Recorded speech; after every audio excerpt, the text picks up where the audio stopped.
ఆంధ్రప్రదేశ్ లో ఓట్ల జాతర కొనసాగుతోంది. పోలింగ్ కేంద్రాలకి పోటెత్తుతున్నారు ఓటర్లంతా. ఎక్కడ చూసినా కూడా బారులు తీరిన క్యూలైన్లే కనిపిస్తున్నాయి. రైట్ నౌ ఆంధ్రప్రదేశ్ లో వివిధ ప్రాంతాల నుంచి మా రిపోర్టర్స్ కూడా మనకి రెడీగా లైవ్ లో అందుబాటులో ఉన్నారు. కోనసీమ నుంచి సత్య, అలాగే నెల్లూరు నుంచి మురళి, అలాగే ఏలూరు నుంచి రవి. ఫస్ట్ ఆఫ్ ఆల్ సత్య, మీ దగ్గరికి వస్తున్నాను.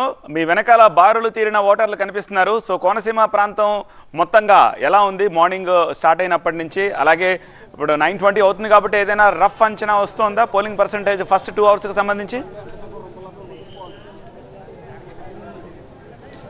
అంటే కోనసీమ జిల్లాకు సంబంధించి ప్రస్తుతానికి 8 నుంచి 10% మాత్రమే అయింది. ఎందుకంటే కొన్ని చోట్ల ఈవీఎంలు మొరాయిస్తున్న నేపథ్యంలో చాలా వృద్ధులు అంతా కూడా లైన్లో ఉండిపోయినటువంటి పరిస్థితి. ప్రస్తుతం గంటి పెదపూడి దగ్గర ఉన్నాం. గంటి పెదపూడి దగ్గర పెద్ద ఎత్తున క్యూ లైన్లో ఉన్నప్పటికీ కూడా దాదాపుగా ఒక 15 నిమిషాల నుంచి కూడా వాళ్ళంతా కూడా కదలనటువంటి పరిస్థితి. ఎందుకంటే కొన్ని చోట్ల బూత్ లెవెల్కి సంబంధించినటువంటి ఇన్ఛార్జీలు ఎవరైతే ఉంటారో వాళ్ళకి సంబంధించి ఒకరికొకరు వాగ్వాదం చేసుకోవడం, లేదంటే వాళ్ళకి సంబంధించినటువంటి మనిషిని లోపలికి తీసుకెళ్లి వృద్ధుల పేరుతో వాళ్ళు ఓటేయించడం కొన్ని చోట్ల జరుగుతున్నటువంటి పరిస్థితి. ఇక ఉమ్మడి తూర్పుగోదావరి జిల్లా వ్యాప్తంగా కూడా చాలా చోట్ల, అంటే కాకినాడ కానవచ్చు, ఇటు తూర్పుగోదావరి జిల్లా కానవచ్చు, కొన్ని చోట్ల మాత్రం ఈవీఎంల మొరాయింపు అనేది ఒక పావుగంట ఉంటుంది. తర్వాత మళ్ళీ దాన్ని తాత్కాలికంగా ఇచ్చేసినటువంటి పరిస్థితి. ఇటు పిఠాపురం సంబంధించి లోపల చీకటిగా ఉందంటూ కూడా జనసేన కార్యకర్తలు కాస్త అక్కడ ప్లకార్డులు పెట్టి నిరసన వ్యక్తం చేశారు. లైటింగ్ని ఏర్పాటు చేయాలంటూ కోరినటువంటి పరిస్థితి. ప్రస్తుతం ఎండతాపాన్ని కూడా లెక్క చేయకుండా అందరూ కూడా క్యూ లైన్లకి నిలబడినటువంటి పరిస్థితి. వృద్ధులు అంటే మొదటి దఫా అంటే ఉదయం పోలింగ్ మొదలైనప్పటి నుంచి ఇప్పటి వరకు కూడా వృద్ధులు దాదాపుగా 60 నుంచి 70,